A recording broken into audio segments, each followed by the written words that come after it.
we talk a lot about legacy and stuff like that. Like, what is something you would love for people to remember you by? It's so interesting you say that because I have an interesting take on legacy. Really believe this, that legacy is ego. When I'm gone, I'm gone, so I don't want to miss the point of being here. Wow. So that when I'm not here, my name lives on a building.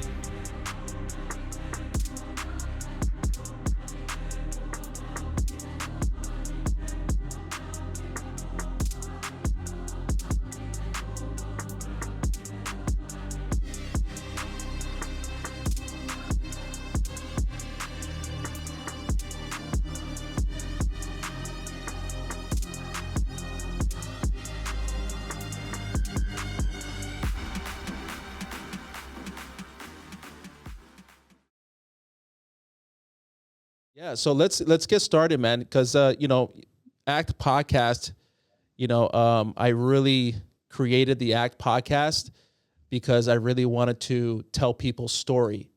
I'm really intrigued about how people, came from a certain upbringing and then changed that around, especially when God is involved and how God transformed their lives. Because I experienced that personally. And, especially with entrepreneurs, ever since I opened this business, it's been a roller coaster, right? So it's like these ups and downs. And sometimes it's so hard to find people that you can talk to, that you can, relate to. So whenever I talk to another entrepreneur on the podcast and they're like, hey, man, that's how it is. It's the ups and downs. It's the uncertainties. And it's just so refreshing, not because they're going through something, but it's just refreshing to know that I'm not by myself in the journey of entrepreneurship. So that's basically the ACT podcast, and of course, since it's focused on scripture, the book of Acts in the Bible is a book where it shows the disciples basically taking the theory when they were with Jesus and now putting it into action, So we can live off theory all our lives, but if we're not putting it into action, it's not going to do anything. So that's why we have the ACT podcast. I love it. It's great. Awesome. So yeah, Justice, so let's get started, man. So tell me a little bit about yourself, man. What's your story? Yeah. So in the spirit of, everything you just said, I mean, it's a lonely road, and it's a road of, not believing in yourself, doubts, fears. My upbringing was very interesting. I see it as a huge benefit now later in life, but when you're going through it as a child, you don't see it that way. My dad built a monster business in the 90s when I was a little kid. And, building a $30 million business in the 90s is probably like building a $100 million business today. Oh my gosh. Yeah. Yeah. So living a complete life of privilege and not knowing it until about 12 years old. And then big financial reversals, exited his business, and that kind of destroyed our family. Parents split up, and then, now I'm living a completely different life. And as a kid, you don't understand at all. All you know is your parents just took everything from you.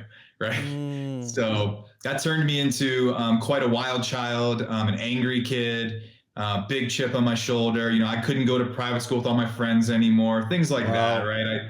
I lost the skate park in the basement and in this house. I mean, if you didn't know any different, you would look and say, wow, that kid's so spoiled, but I didn't know it. Right. So huge blessing to go through that with my family, and then watching my parents, split up, but then find better lives, and then rebuild businesses, and, get to vicariously go through that entrepreneurial experience before even being, 20 years old. So when I went off to college, it didn't really make sense to me. I got horrible grades. The only reason I got into college was a hockey scholarship. And, I just couldn't find my place in the world. So, it's kind of funny that I found it in intrapreneurship as well. That's how it started, doing door-to-door sales, figuring out my life that way.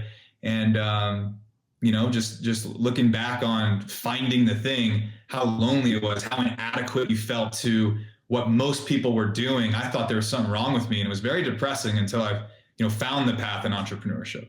Wow. So, going back to your upbringing, how old were you when you went through that whole situation with your parents and everything? I was right at 13. 13. It's crazy. 13, I think it's a very sensitive time in our lives, because when I was 13, that's when I was introduced to drugs. So I started drugs around 13 or 14. I don't know why, but that age is such a critical age. I don't know if it's the time that we're so conscious about certain things. And, it's funny. I went to, we have a contract with the school, and we do their branding. We do all their content. And I look at these kids at 13. I was like, man, they're small. 13 years old. And I'm looking at these kids, and I'm like, at that age, I thought I was an adult, and I was hanging out with adults, and I was just, I was reckless.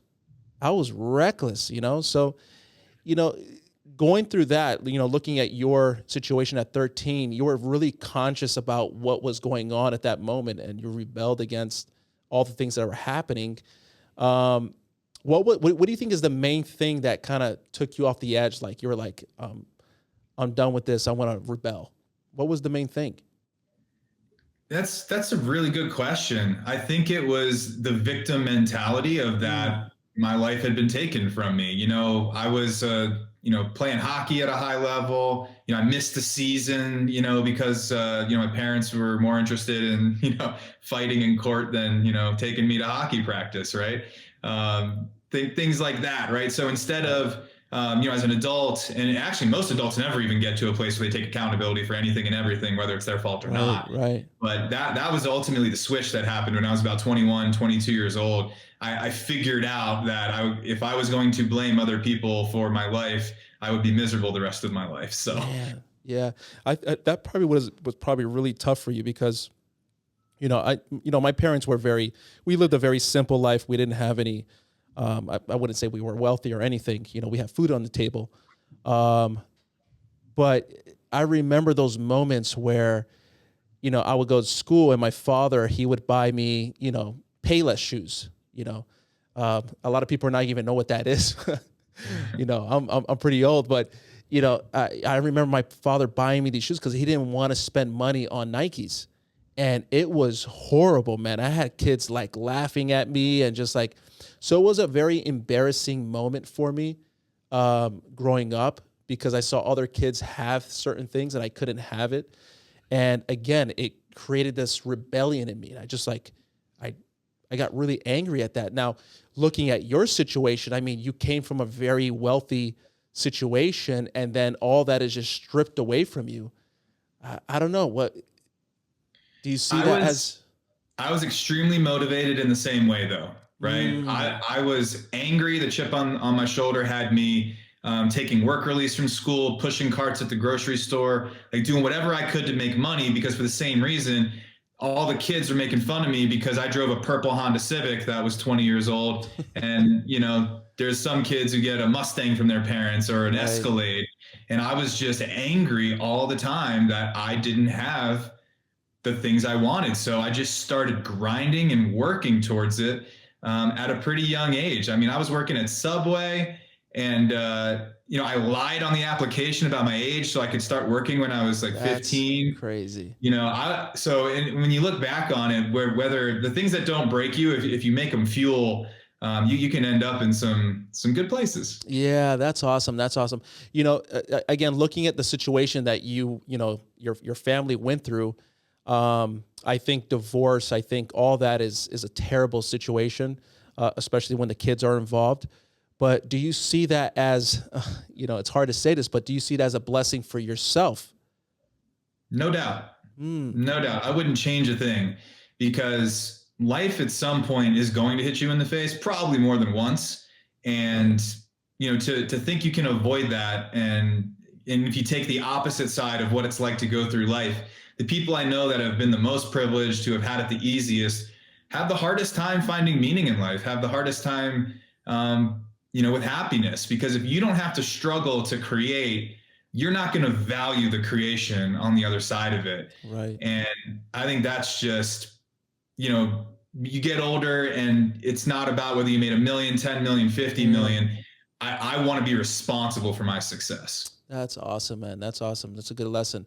Yeah, when I look back, and people ask me, what would you change? I said, I wouldn't change anything. There's so many lessons I've learned throughout this whole journey. And, ever since I started, I opened up the studio, opened up my business, production company. I've been discovering things about myself that I never knew before. And it's like, wow, I'm just chipping off of things. I'm like, man, these are things I never confronted before. Now I have to confront it. And it's like, man, are the decisions I'm making, are these past emotions that, I had before in the past, and now they show up and I have to deal with it. So it's really interesting, the whole process, because you started really early, right? How old were you when you started basically business? Ever since what? You were like teenager. I'd say so. I mean, an official first business, where you're actually, paying taxes and all that. Not till, in my 20s, but I had that entrepreneurial thing in me. I just didn't realize it. Like, I was a music major, and on campus, instead of, I'm failing my classes, because instead of doing my work, I was finding all the rappers on campus and charging them for studio time and then mixing and mastering and making money. So I was always like that. I guess you could say that was probably my first business, was a recording studio. That's awesome, man. That's awesome. Yeah, it's something, it's a wonderful thing. But, I always tell people, if you're not serving your purpose, you're going to be miserable. And for me, it's like, now at this point, I'm serving my purpose of what I love doing. And it's not only the work, but it's the engagement that I can have with people now. Just having this moment with you, for example, I'm just getting to know you now, but it's a privilege for us to sit down with people and hear their stories, how they overcame obstacles, and it's just a wonderful experience that I get to have. So again, it's through all the things I went through in the past and seeing where I am today, it's just a blessing for me, I feel the exact same way. Since, the first business we had was a direct sales company that we ended up exiting to private equity. We did really well in that business. It took over a decade, but I wasn't in love with what I was doing. I was in love with the mission. I was in love with how we were helping people, but I didn't like my day-to-day. Oh, wow. At all. I just operated off discipline, definitely not passion, right? So then getting past that and into everything I do now, I spend all of my time doing things like this, talking to high-level people, networking in rooms that I would have never dreamed I'd be able to be in. And that's fulfillment for me now. Is, sure, we're going to make money, we're going to do great things, but if you can enjoy the day-to-day, then you've really nailed it. Yeah, yeah. So tell me a little bit about what you do now. What is the type of business you do now? So we do private equity, hedge funds, lots of different hedge fund structures. We're raising capital for deals. And I'm also in the C-suite of a publicly traded company. Just did my first private raise into a public company, which is very interesting, something you don't hear about very often. Right. So that was pretty cool. But yeah, it's, just finding great partners with great deals, and then finding people who want to invest in those deals, whether it be, institutional capital, family offices, all the way down to just your everyday accredited investor that wants to get involved. That's awesome. That's awesome. I always like to ask, my guest, it's why do you do what you do? We're talking a little bit about, the purpose, having a purpose and everything. What gets you up in the morning? Like, what is the purpose of you doing what you do? Yeah, I think the highest level of looking at is if you really want to help a lot of people and make a bunch of money first, right? It's very difficult to give a little and make a big impact. So if you reverse engineer what that is, and then also you have to look at what is your personality, what are your skill sets, and be very realistic about that. Mm-hmm. And I know what I'm great at. I'm great at talking to people. I'm great at building relationships, the sales side of a business and marketing. So what I wanted to do was say, okay, who's amazing at operating at a really high level? Like we're talking, if we're buying, let's say, a $30 million apartment complex, or if we're doing $1 billion development project, I am not going to be in the operations of that. That is way above what I'm capable of on my own. So instead of starting a business again, where I can play in my space, I decided to say, okay, here's my narrow skill set that I'm one of the best in the world at. How can I attach that to something that's way bigger than me so we can make a much bigger impact? That's awesome. Yeah. It's so good. Again, this conversation that we're having is so important for me, because one of the things that, we do here in our studio is, we create content, we do branding for people, and we work with amazing people. But, our mission is bigger than the actual business, right? We're all about impacting people's lives. How can we empower somebody? How can we, present a different outcome for that person? Because a lot of people come to us with a vision, and we need to kind of help them build on that vision. But at the same time, what's interesting is there's a lot of people that come to our studio who are broken. They have a business, they have the money, but in some ways they're broken, emotionally, spiritually. And God has given me the privilege to be able to sit down with them and share with them, not demonstrating that I'm better, because I have my struggles, I have my issues that I deal with every single day. But, I rely so much on God for my strength and for my guidance, for wisdom.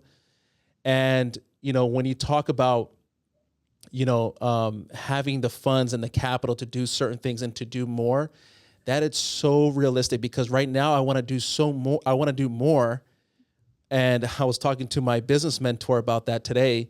And I was like, I want to do so much more, but I'm not driven by money. That's one thing. And sometimes I get in trouble by it. I don't really care what you have, or, I'm just so turned off if you come to me and say, hey, this is what I got. This is, look at my watch and this, and I really don't care. I'd rather build a relationship with you than care about what you have. Right. Mm-hmm. But I really want to make more, right? To do more. And that's so important. And a lot of us get stuck in this bubble where, yeah, if you want to do more, you're going to have to invest in people. You're going to have to create more business, right? So there's so many different things that you have to do in order to build something bigger,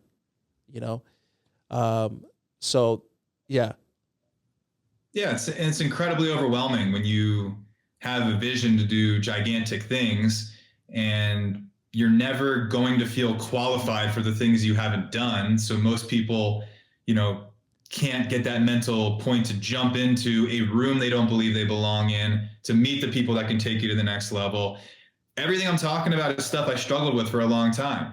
For whatever reason, at some point, you just do it anyway. And then, you realize, hey, actually, I do belong in this room. And, anybody that's really of high acumen that you want to be around anyways, that's ahead of you, wants to pull you up. If you show up to add value, and never try to fake where you are in the food chain. Oh, man, everybody knows so anyways, So I think leaning into your authenticity, but still pushing for better relationships. And it's very difficult. I think it's the hardest thing for people, and that's why we stay stuck, is just that devaluing of ourselves and just not believing that we're capable of things we haven't done yet. Yeah, you said something, it made me think a little bit, because maybe my hesitation sometimes, because I meet a lot of people with a lot of money too, and sometimes I don't know if this is just my mind playing tricks on me. But I really want people to know, whenever I have an encounter with them, is there is this authentic relationship that I really want to build. Not just with interest. And hey, I'm only trying to do this because I'm trying to gain something from you. And I think, especially here, I don't know if it's something here in Miami, for example, you just don't know who you're dealing with. Yeah. Right. So it's like you have these conversations with people, and it's like what you said, be real, be authentic. And a lot of times people want to, fake it until they make it. And they're going to tell you this beautiful story, and there's no truth to it, but they just want to get into that circle. Miami specifically. Yeah, man. I mean, whenever I leave Miami, it's hilarious. I've never seen so many people with Rolexes and designer going to the back of the plane. I don't got none yet. So, and I have nothing. I like the nice stuff. I do. I like fast cars. I like Rolexes, but only if it's done right, paid with passive income, and it's sticking in my value structure, right? So that I feel like I deserve it when I get it. Yeah, yeah. So how do you deal with that, right? How do you deal with wealth, right? And maybe I'm using the wrong term. How do you deal with that type of money, right? Because when you're making a lot of money, there's that first time you start making a lot of money, you want to be flashy, you want to try to call attention. How do you see it? How do you approach it? Yeah, I think through life experience of buying the things I thought I wanted and realizing they didn't matter to me. That was a big thing, especially the way we're taught to set goals. I remember 2011 getting started. I have the goal pads, right? Where I'm writing down, I'm going to have a yacht. I'm going to have an R8 and all this, like put up the picture of the car you want. And so now you're focused on something material all day. You're programming your mind for materialism. So now you're driving, you're busting your ass. So you build it, and then you finally go get the thing, and then you realize you chased something for a decade that you didn't even want. I mean, I bought that R8, and 3 months later, I was selling it, because what I realized was that I was sacrificing time freedom for a car payment of something I thought that would make me happy. But the reality was I was way too honest with myself. I want to build the assets that pay for that thing if I'm ever going to go there again.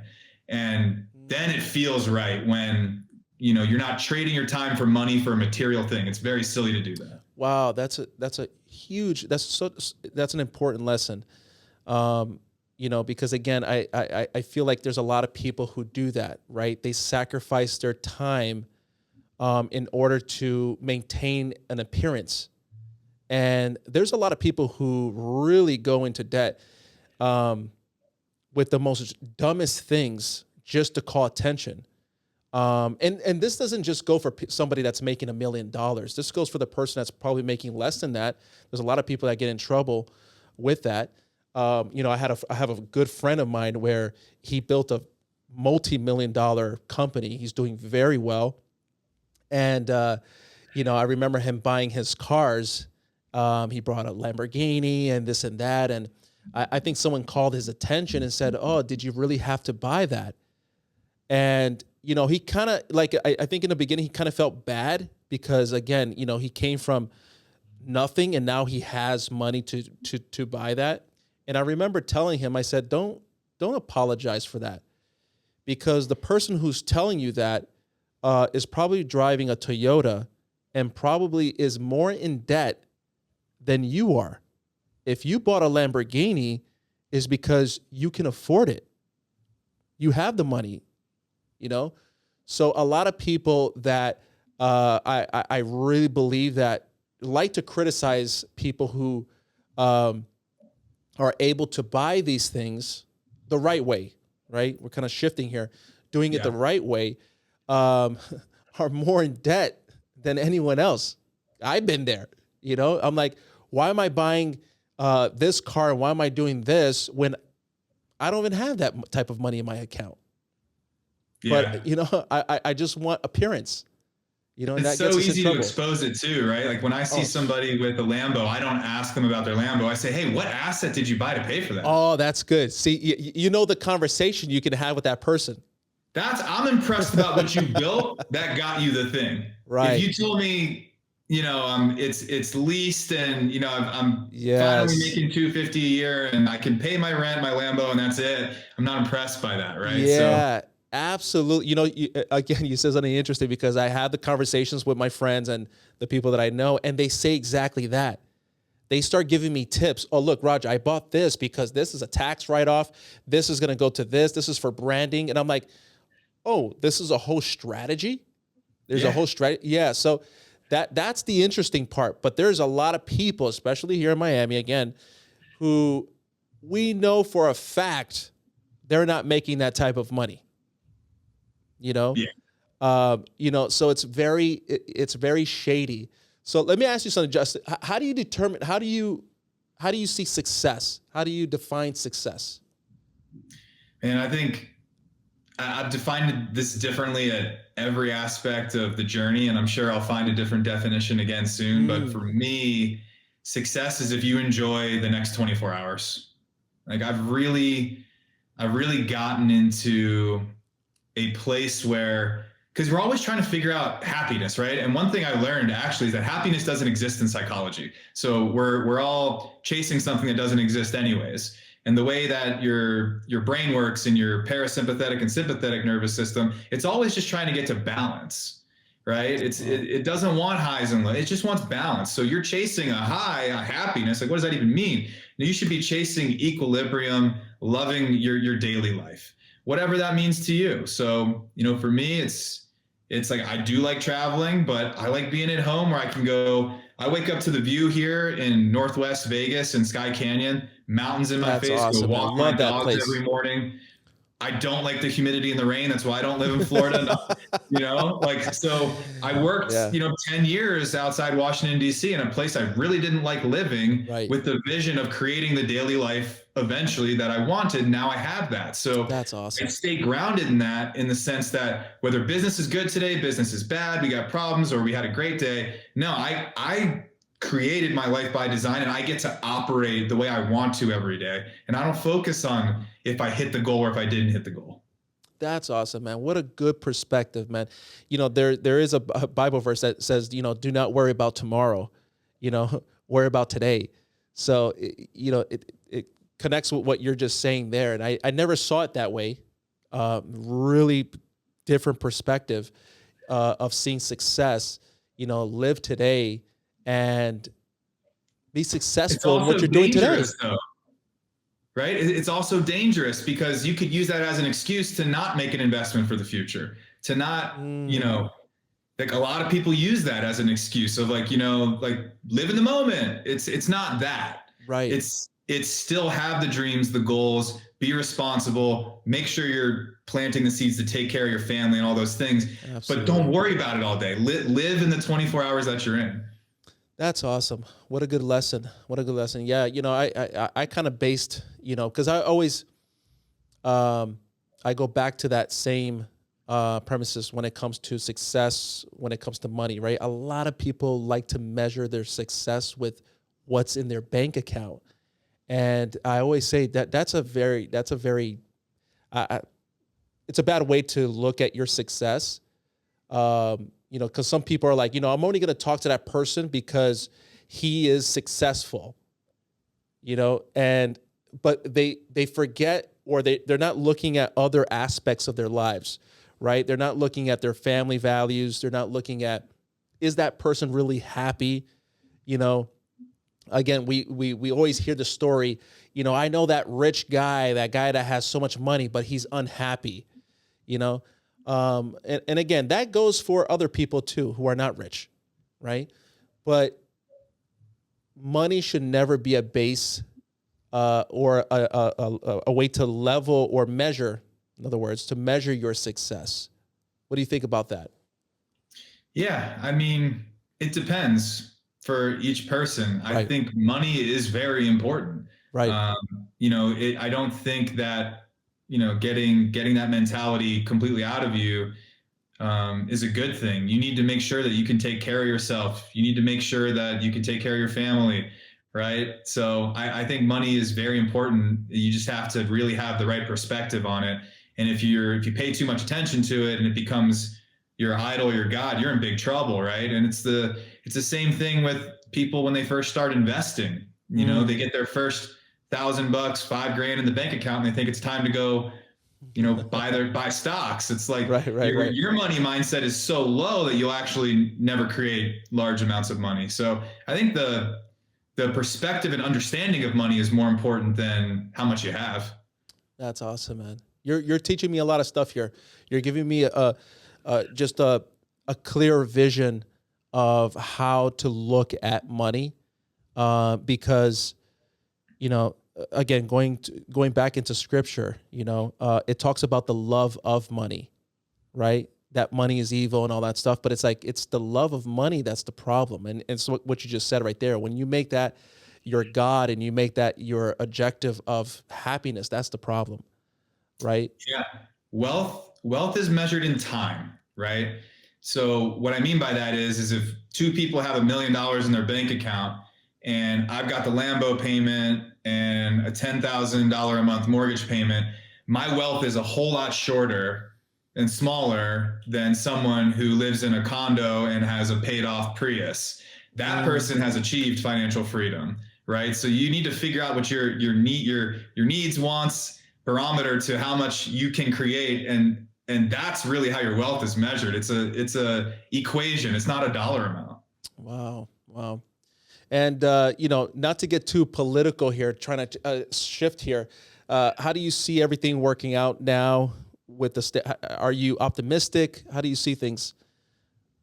I mean, politically, yeah, I'm about as optimistic as I could be. I just spent 3 days down in Florida with some of the biggest executives in the space, from Coinbase, BlackRock, all the institutions. That's and awesome. They said it's going to be the best 4 years of business anybody's ever seen. Wow. So it's just like the last 4 years we lived through. Okay, if you didn't like it, it wasn't your cup of tea, so what? You create your own economy at all times. So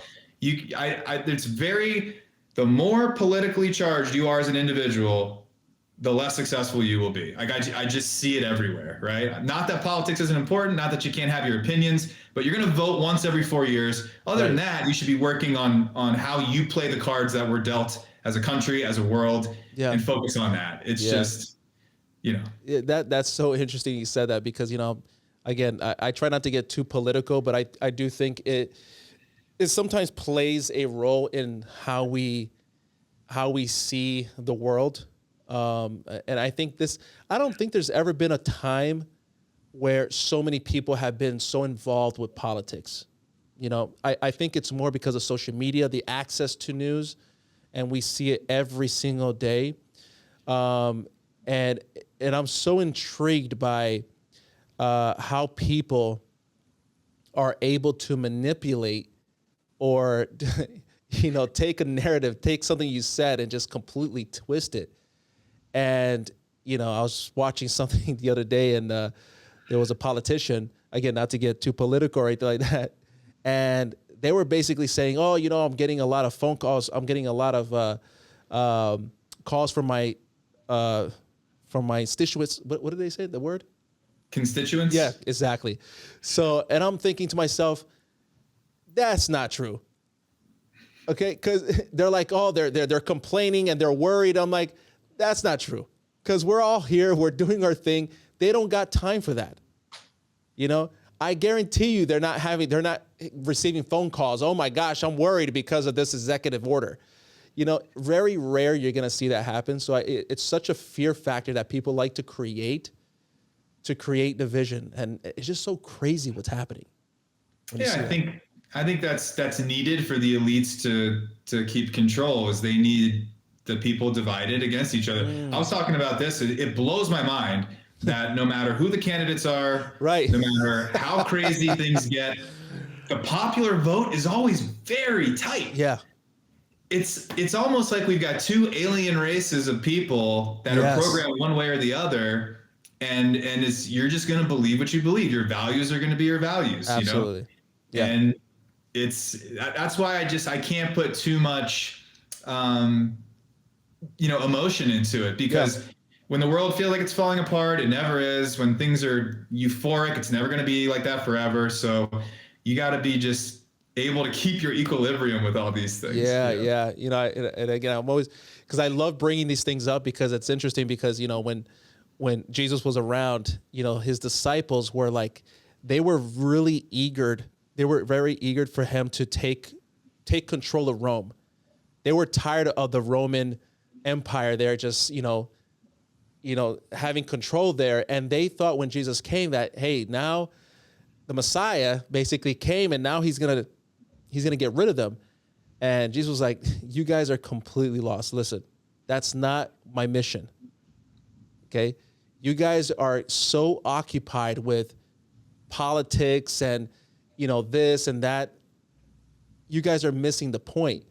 And again, I do see that happening today. It's like we get so riled up with all the politics, and I'm like, we're worrying about the wrong things. There's always going to be this division. There's always going to be these problems. There's always going to be war. There's always going to be conflict. So it's like this never-ending cycle. Let me ask you a question about this. I've been thinking about this a lot lately. Do you think when Jesus was on the earth that anybody around him knew he was Jesus? Yeah. So when he came and he came to share, right, with his disciples, there's a passage in the Bible, right, where he quoted something that once he quoted it, they wanted to stone him. Okay. And Jesus was basically in the synagogue and he was talking to the people there.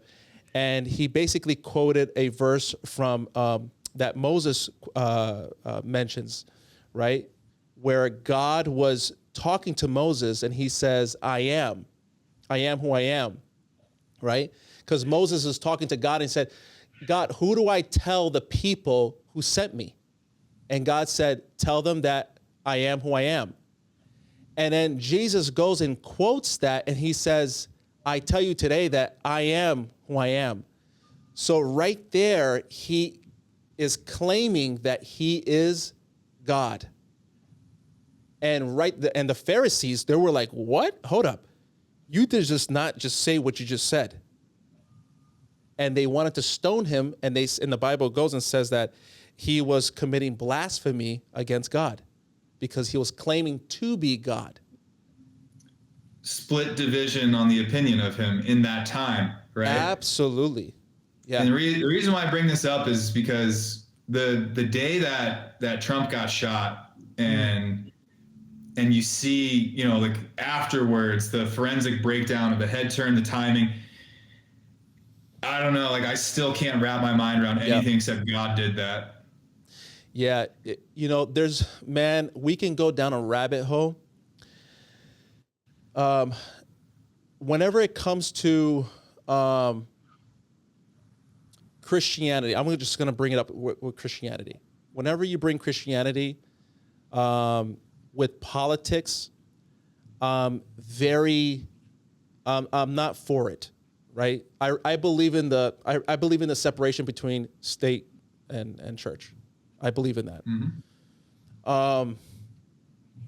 I've been a missionary for 9 years. I was a missionary.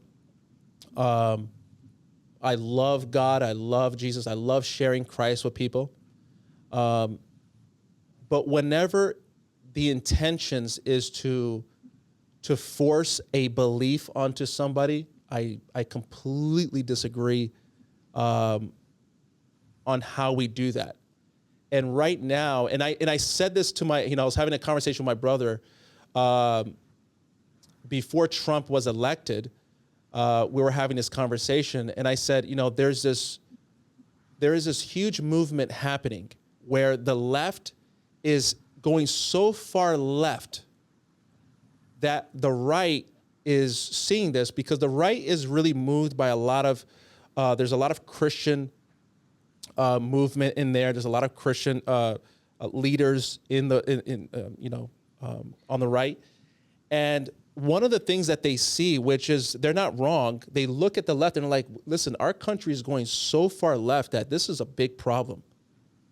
And basically, God is not going to bless us if we don't get back to our principles. So what happens with that is now the right they start becoming a little bit more extreme, right? Because now they're concerned about what's happening in their country. Yep. And this is where it gets very complicated. And this is where, I really believe that Jesus really didn't want us to get involved with politics. Now, don't get me wrong. I think we have to be vocal about certain things. Like, don't oppose your beliefs on me either. Like, there's certain things that, listen, I'm going to disagree with, right? And that's the problem I think we have in our country today, is this polarization between conversation. For example, again, I'm probably going to get controversial here. I have friends, for example, I have friends who are homosexual, and they sometimes question me and say, I know you're like a pastor, you're like a missionary, like, but why do you hang out with us? And I say, look, I disagree with your lifestyle, but it doesn't mean that I can't love you. It doesn't mean that we can't have a conversation. The problem is that just because I disagree with you doesn't mean that I don't like you. There's a huge difference. That's the thing, and the other thing is this, and I always tell them, because they ask me, whenever they ask me the question, I say, look, do you want me to give you, the first question I ask is, do you believe in the Bible? And if they say yes, then I always tell the person, okay, now we can have a conversation about the subject. But if you don't believe in the Bible, you don't believe in God, our conversation doesn't matter. All we're going to be doing is debating, and I'm going to try to convince you of my belief, and you're going to try to convince me of something. It doesn't work. It doesn't work. So, for me is again, that's why I'm so into storytelling and people's experiences. Tell your story. What's your experience? So it's very interesting. Yeah. That whole thing, because it's kind of like, because I look at it as, well, this is the reason why I don't live in Florida or Texas. A little too conservative for me. I definitely don't want to live in the liberal states. And what I've realized is I just want to be left alone. I think most people do. Yeah. Which is, the libertarian type state like Nevada, where it's pretty much anything goes. Absolutely. Go do your thing, be yourself. Like that's really what I believe in. But the libertarian side is a problem too if it gets too libertarian. So it's a problem when you get too much of anything, and that's where I see this polarization going. Is when the left says my body, my choice on the jab, and no, you must get vaccinated and all that, but then the power swings when you set a precedent, and now on abortion, it's like you can't have it both ways. So both sides are completely in conflict of the principle of my body, my choice. They only want it when it fits their narrative. Exactly. I cannot tolerate that. Yeah. It drives me nuts. Yeah, if you're that person, you're a hypocrite, whether you're on either side. You need to pick what you believe, even if it is inconvenient for you in certain scenarios. Yeah, and again, and that's why for me, my basis of what I live by is what God has presented to me, right? So I live by that. I do my best to live by God's principles. But again, when we see, and somebody asked me the same question too, and I love having a conversation about this because it's deeper than, we won't have enough time to go into it because there's more to this topic than a lot of people can understand. But what is going to happen, and again, I'm not a prophet, I'm not going to be a prophet or anything like that. It's just, there's a lot going on, especially when it comes to the Christian movement right now. there is a dangerous side to it. And again, I am a Christian, and I believe in the gospel, and I believe so much with all my heart to share the gospel with people. But when it's forced, and when laws are implemented to force someone to accept something, a belief, that's where it gets really, really dangerous. And we got to be very careful with that, because the Bible, it's all there. Prophecy is all there. And I always tell people this: the devil, he doesn't come into your house, he doesn't come into your home, he doesn't come into your life with horns and he says, "Hey, I'm the devil. Here I am." He comes in the appearance of a Christ-like image. That's what people need to understand. It's a false, there's a false image of who God really is. And if people are not seeking wisdom and they're not searching for themselves, it's very easy to be fooled, because Jesus says it in Matthew 24. If you read the book, all the book of Matthew 24, you're going to see Jesus warning us, there will be false prophets. There will be false Christs. So, and the message, and again, this is so important for people to understand this. It's like I'm giving a Bible study. But this is very important. When Jesus is talking and the disciples are talking, they're not talking to the world. They're talking to the church. This is all happening within the church. And while we're trying to judge other people outside and this, look, I can expect the world to act the way they would act. That's the world. But the problem that's happening is in the church. That's where we need to start looking in. Instead of looking outside, we have to start looking within, because he's working within the church, not outside, So that's important. It's deep. Yeah.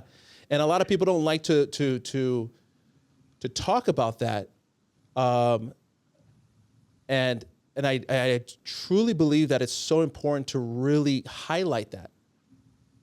Right? And for me, I'm always going to question, whenever I'm giving Bible study to somebody, right? I'm always telling my student to ask questions. If I teach you something that you don't understand or you disagree with, tell me. Because there is that image of, that I put out there. Let's say I'm just putting me as an example. Okay, I'm the missionary. I'm a good guy, and there's nothing bad in me. I can trust him. That's not how it works. You need to question, and I think that goes for anything in life. Just because a person says, "Hey, I'm a good person. I help this person. I do this. I do that." Doesn't matter. Ask questions. That's important. So in anything we do, I think we need to analyze and make sure that what that person is saying, there's some truth to that. There's some facts there. Yeah, it's good stuff. Yeah. It's like, are we trying to be right, or do we want to find the truth? Yeah, that's a good question. That's a good, for me, it's always going to be, what is the truth, right? And again, this is going to go a little bit, it's not controversial, but the Bible, Jesus says that I am the way, the truth, and life. I really don't believe that there's other ways to salvation or eternal life, to God. And this is because I'm using the Bible. I'm going strictly on my belief on the Bible. So if he's claiming that he is the only way, the truth, and life, then my faith is going to be based on that. So there is an ultimate, there is an absolute truth for me. There is an absolute truth. Do I know everything? No. Still searching, you know? I think we all are. Still searching, you know? I'm always learning, you know? There's things that you shared with me today that I'm learning. So for you to you know, have a conversation and say, yeah, I know everything, you know, you're lying to yourself. I don't think that's realistic, you know? Yeah, 100%. Yeah. You know, I remember, you know, a preacher, he was doing a seminar. I forgot what place it was in the country. I think it was like in Russia or something. And he was doing a seminar to basically they were agnostic. This university was basically agnostic. And he had to kind of prove to them the existence of God. And he was going to have a debate with an astrologist, right? On the existence of God.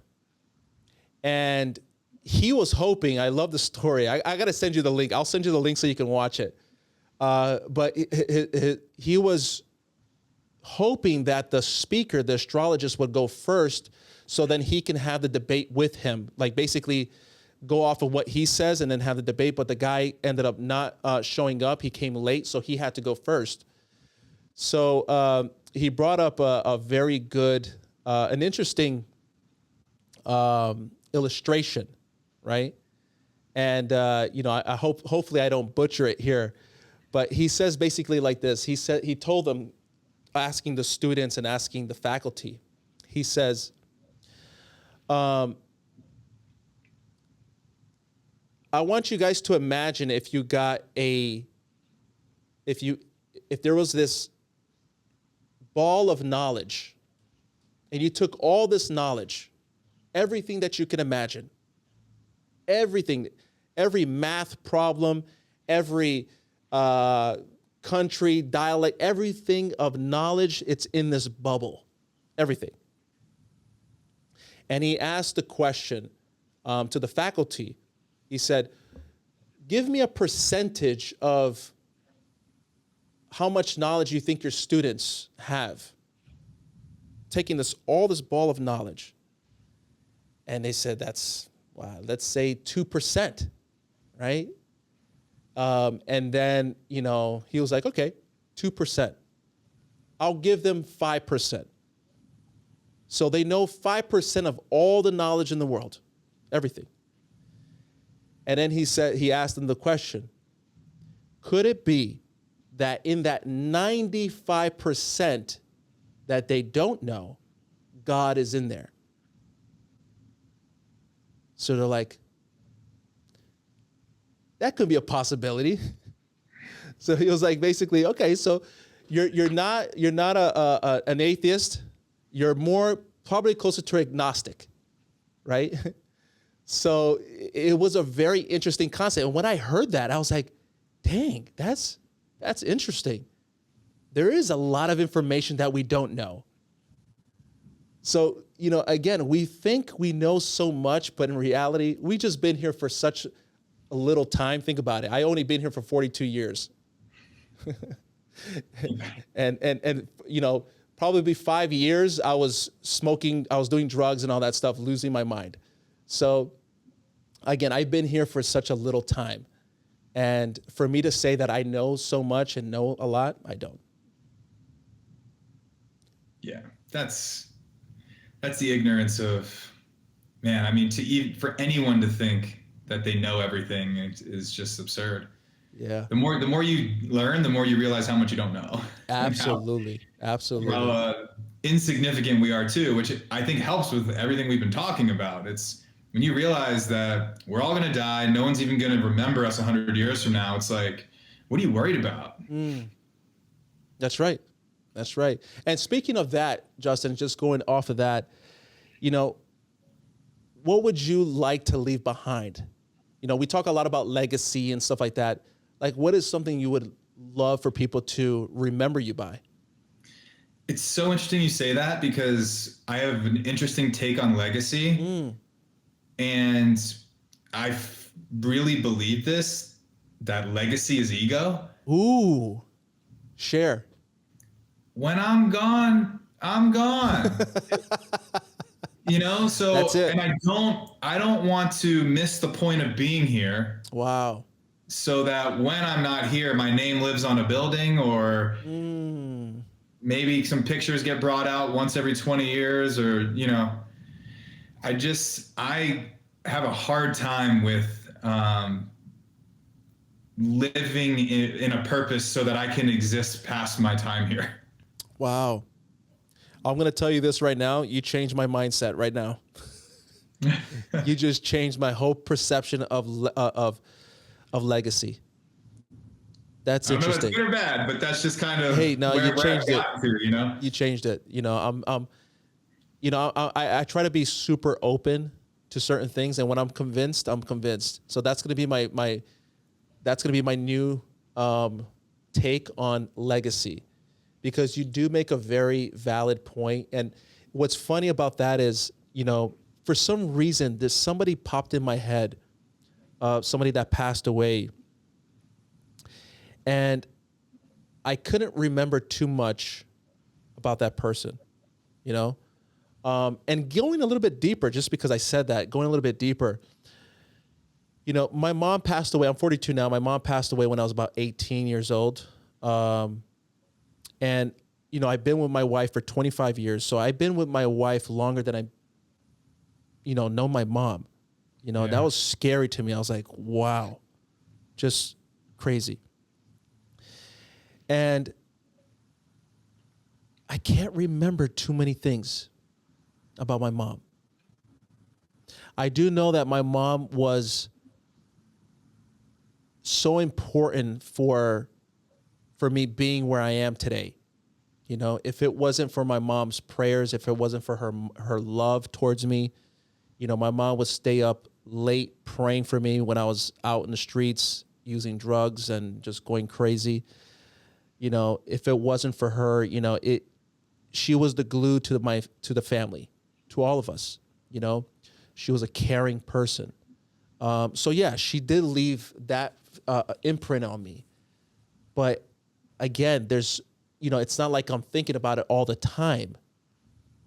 And again, it's going back to what you were saying, living in the moment, living in that, the time that you're right now, just living this moment right now. And what can you do right now? What are you going to wait for tomorrow? You're going to wait until you're rich, in a couple of years? What can you do now to make an impact? Because again, you will, in certain way, you will be forgotten. We all will. It's no different than people that are scared about what people think about them, so they don't do social media. Or, hey, that's a good one. Nobody's thinking about us. Like, again, this all comes back to ego, and that's the only way I've been able to get through to people, because we have a social media marketing business, and when they're like, oh, well, like, once we get this done, then I want to build my brand. You would only do that because you're ashamed of where you are right now. And the journey is what people want to follow. That's right. They want to see you develop. They want to see what you're going through, or why, or just don't build the brand at all. But it just comes back to ego. If you think you're more important than you are, that's why you care. Or you would just create and live out loud. Yeah, I love that. I love that, because once again, when it comes to branding, when it comes to, putting your message out there, and that's something I love coaching to some of my clients, is you're building a community around your story. People are going to gravitate towards you. So you have to be consistent, be authentic. That's very important. Like, for example, I'm pushing myself. I'm always behind the camera, and I've been pushing myself because, again, I've always been a missionary, one-on-one with people, not in front of the camera or anything like that. And I've always hesitated because of my, I would say that I wasn't the smartest kid in school, right? I always had, a heavy tongue. I couldn't pronounce certain things. I couldn't read. I couldn't. So those were limitations that I was putting in my mind. And I said, you know what? I'm not gonna let that stop me from doing what I love doing and my calling, my purpose. Because a lot of times, it's like what you said, we're always worried about what people are going to think. And for me, it's like, if I can impact one person, that's all that matters to me right now. That's all that matters. So again, even having the conversation with you, I'm going to look back at this video. I'm going to be like, man, I stutter, or I can't get my words out, or this and that. But I continue pushing myself. So if anyone's listening to this, understand, do not let that stop you. Continue moving. Continue doing what you were called to do. That's it. That's it. Greatness is born from pain. And oh, man. That's a common thing I see is the divergence of, I'm very similar to you with what you just said. I had a ton of social anxiety. I was the kid that didn't want to go to prom or homecoming. I stayed away from social interaction. Wow. And the pain of being like that was so severe. I wanted it gone so bad that it became ultimately my greatest strength, because I went to war with myself over it. Wow. And what kind of person like that goes into door-to-door sales? Yeah, man. I was terrible at that, man. My dad was one of the top salesmen. My dad can sell you anything. And I thought I was going to be just like my dad. And I remember going to one of the doors, and, I had my books to sell and everything. And I went to one of the doors and I knocked on the door, and I was like, I don't know what I'm going to do here. I left, man. I could not do it. It was just not in me. I said, this is not for me. I cannot sell, and I've always ran away from that, and now I see myself, running a business, and I'm like, I depend on sales. So now I got to sell. But the difference is this: I didn't believe in what I was selling. Now I do. Yeah, because if you're serving correctly, the sale is made through the service, and you never even have to sell. Exactly. So that's the biggest difference that I learned, was understanding what, and I know people that, listen, they're more focused on making the money. So if they have to sell, what's that term, selling ice cream to an Eskimo, they're going to sell it, Yeah. So again, I think that, so for me personally, understanding my purpose makes a huge difference in what I do and how I present my services and how I do business. Makes a huge difference. That's how I did it for a long time. I never pressured anyone. I did believe in my product. I presented it better than anyone with conviction, and you lay the facts out correctly to someone that actually needs what you have. They should want to do it. You shouldn't have to convince them to do it. And if you do, probably need to find a different product. That's awesome. Justin, just to kind of, closing off, you're an interesting guy. And the reason why is this, I love the fact that, your team is reaching out to different people to, do this podcast. I believe that you built a very successful business. You have some time to be doing this. And, I applaud you for that, because again, you can be doing something else, but you decided to be doing this podcast. And I want you to be an example for other people, because as you can see, I'm in my studio, professional studio. I got very expensive cameras on me, if I can show you everything here, but there's a lot going on here. But you're in your office. I don't see a pod mic, right? You're just there in your office, and you're shooting content. So can you share a little bit with people and say, hey, you just don't need to have professional things. You just get it done? That's literally me. I mean, I'll use my phone, my MacBook. I've always done it that way. Don't get me wrong. It makes me nervous. It makes me nervous. But that's just the professional side of me. but it's just the beauty of being confident about your message. And that's what I love sharing with people is this. The equipment is the last thing you should worry about. That's the last thing you should worry about. Is your content, your message is the most important thing. Yeah. And, done is better than perfect, right? It's kind of like, I'm moving this new house. I haven't even done my office yet. I know I got no background. Like, is that annoying to me? Yes. But am I going to not do the podcast because of that? No. There you go. I love it. I love it. I love it. Because again, it goes back to your premises, right? It goes back to what you're saying. You're not faking it. So, you can have all the looks, but if you don't have consistent,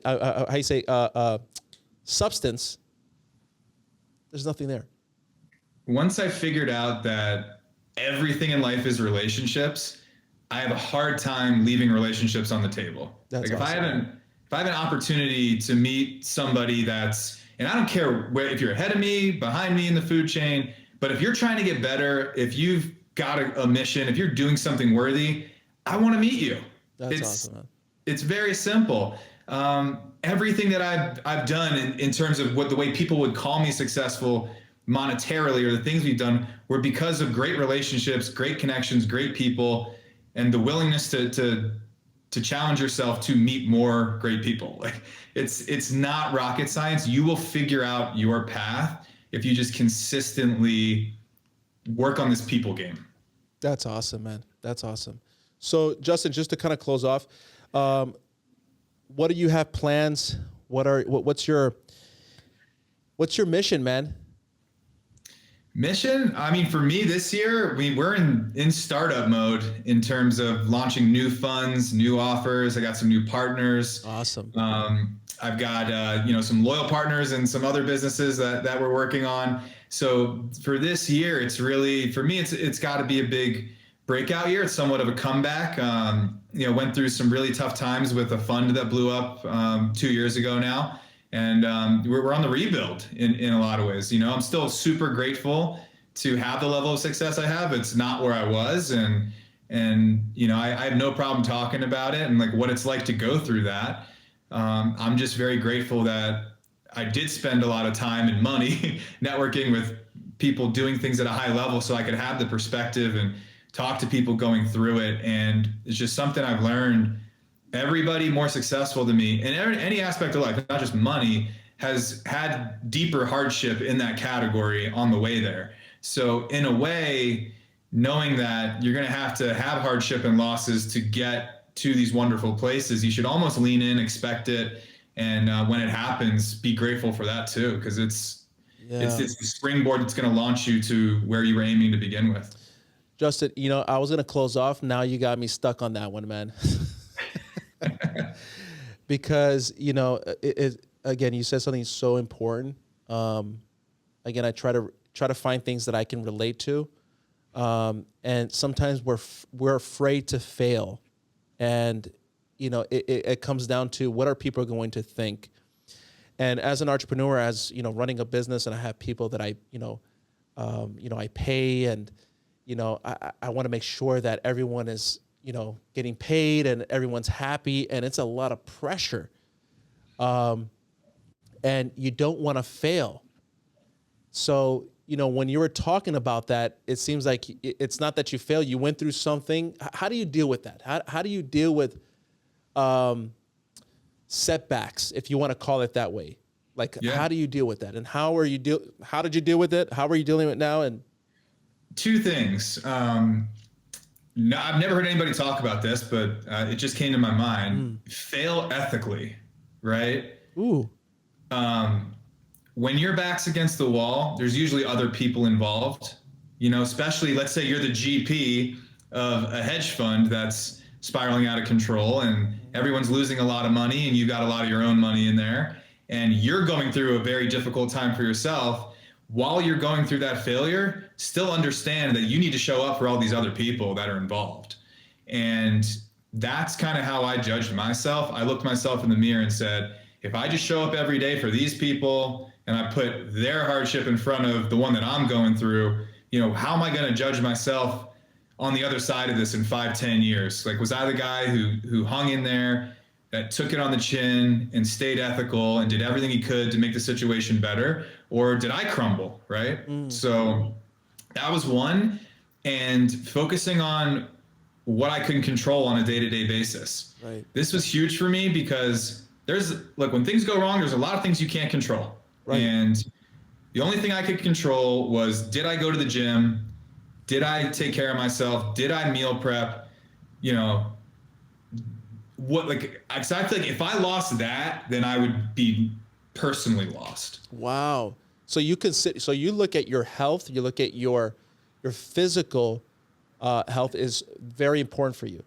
That's like incredibly. Yeah, absolutely.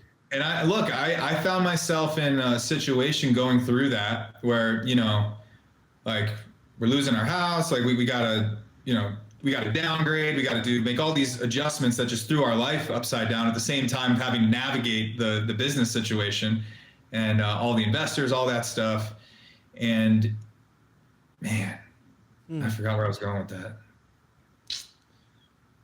Yeah, but let me tell you something. You said some things that, for me, again, that's why the conversations are so important, because it inspires others to look at what they're going through right now in their business and understand that there is a process, and there's a lot of things that we don't have control. And you said something that I was thinking the other day. I was like, there's certain things I just don't have control. I can't control who's going to come into my studio, who I'm going to do business with. I can't force anyone to take my business, but I'm going to do I'm going to do everything I can in my power to give the best service, to give the best attention possible, that I can go to sleep at night and say, I did my best. I gave it all. Yeah. Yeah. When I think back on it, there are moments that got really difficult, but you're still looking at yourself in the mirror, right? Like, giving yourself a daily pep talk, in between making the most difficult phone calls of your life. Yeah. And it got to a point where, I'm getting up every day, I'm going to the gym, I'm eating right, but then I'm drinking too much every day. And you got to be able to self-correct. I looked at myself in the mirror and was like, I need to make a big personal change. And I went down to this mastermind in Puerto Rico in the jungle to do get ass kicked Navy SEAL training. No way. What was it called? It's called, it's Sean Crane's mastermind. It's Unstoppable 365. But that experience was what I needed, right? I needed to go get destroyed physically and reset my life. Bro, you said something so crazy, because yesterday I was watching something on TikTok, like SEALs going through their training, and I was like, bro, I gotta try this training out. I gotta do it. And you're just talking about it right now. I think I think stress, going through that type of stress, creates resilience. And I remember going through the first phases of, starting the business and, just looking at the account. I'm like, I don't think we're going to be able to do payroll. Like, this is bad. And then, again, I to all God, because, he's always providing, but I'm always doubting, God in so many ways. And sometimes I'm like, God, you love me too much, and always providing. But what that did for me when I was going through that process was, I was working out. I was, just making certain changes in my life and cutting off certain things. And I was like, you see, that was necessary, because now it kind of showed me what I needed to prune, what I needed to get out of my life in order for me to grow, take out the distractions. And now when I went through the same thing, but my attitude was completely different in how I was dealing with it. I was like, been there, next, Yeah. I mean, you need a tribe. Like, that's something Tom Brady said really sticks with me is, you double the pleasure and divide the pain. Oh So man. when you have people around you, right? Yep. And so going through that with my partners, going down to Puerto Rico, and like everybody there was going through something, and Mhm. that pain got divided out. A lot of people there were looking up to me, like they would still rather be in my shoes than what they were going through. And Wow. sometimes you just need perspective and, Yep. and gratitude to recenter and get through anything. That's right, man. That's right. So, give me a last message. What would be an advice that you would give? I love working with young people. Um, I'm going to start a project with some high schoolers. Um, you know, kind of give them the tools they need to be instruments to be, impactful, especially in their generation. What inspired me with these young people?